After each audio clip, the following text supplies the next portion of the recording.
Hey there, it's Boots Owen here. I'm just going to have a quick word about winterizing or maintenance on this Allen Scythe. It's a machine that gets used maybe once or twice a year and then gets put away for the rest of the time.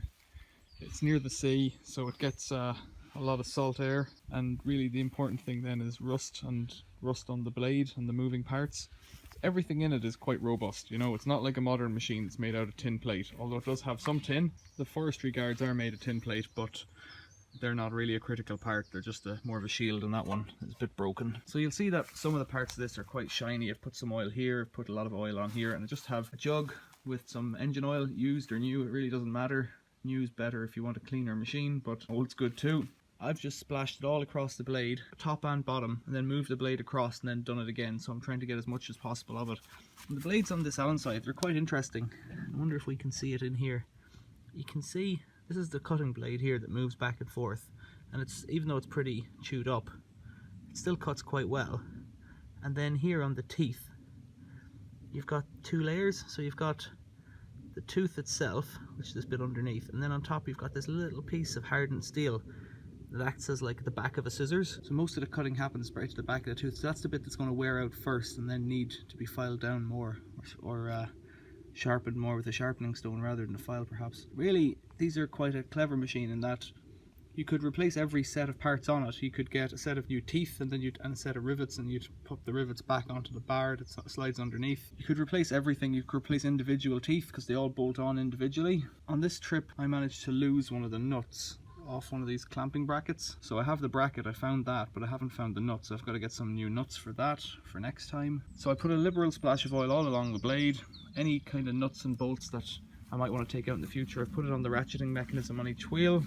That makes a nice dirty oil pattern later on, which probably doesn't help the tyres. The tyres on this one are okay, but they've got some cracks coming in them. I don't keep very high pressure on them, and they are only on grass, so as long as they stay intact, it's pretty reasonable.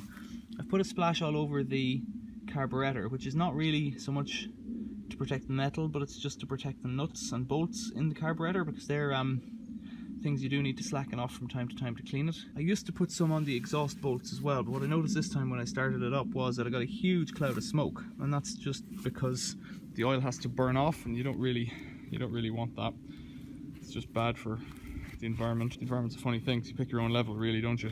I don't want to burn off oil, but I do want to burn petrol in a machine to cut grass that I could do manually with the scythe. So yeah, you find your own level. I've put a dash on the throttle there, and it's got a bicycle cable or some kind of a similar arrangement inside, and you can see it getting tight there. It works fine. And then on the clutch mechanism, that's how it works. So when you want to go forward, you pull that up and it locks in place, and if you want to stop it moving, you've got to kind of get ahead of the gearbox and let that off. And what I mean by get ahead of the gearbox is if the teeth are still engaged turning the wheels, it won't stop. So you've got to kind of go a little bit faster than it, disengage it, and it's a bit crazy. The other thing you could do is let the power off a bit, and that if you keep walking at the same speed, well then it might stop off and you'll be okay. This engine, when I got it, didn't have a spark, but I renewed, I think, the capacitor inside. Probably did the points and capacitor at the same time. At least cleaned the points, and that's done it for about 3 years now. So, you know, I'm not going to touch what's not broken, and as long as it keeps starting on me, I'm going to leave that well enough alone, and I'm not going to service that, because you've got to take off the flywheel. I've made other videos about this, but once you take off the flywheel, you've got to put it back on. It doesn't line up with like a woodruff key like modern ones. You've got to line it up manually. So it's far easier if you just don't touch it. But yeah, that's how I winterize my Allen Scythe. Winterize is the word you want to call it, how I lay it up for a while. Thanks for watching. See you later.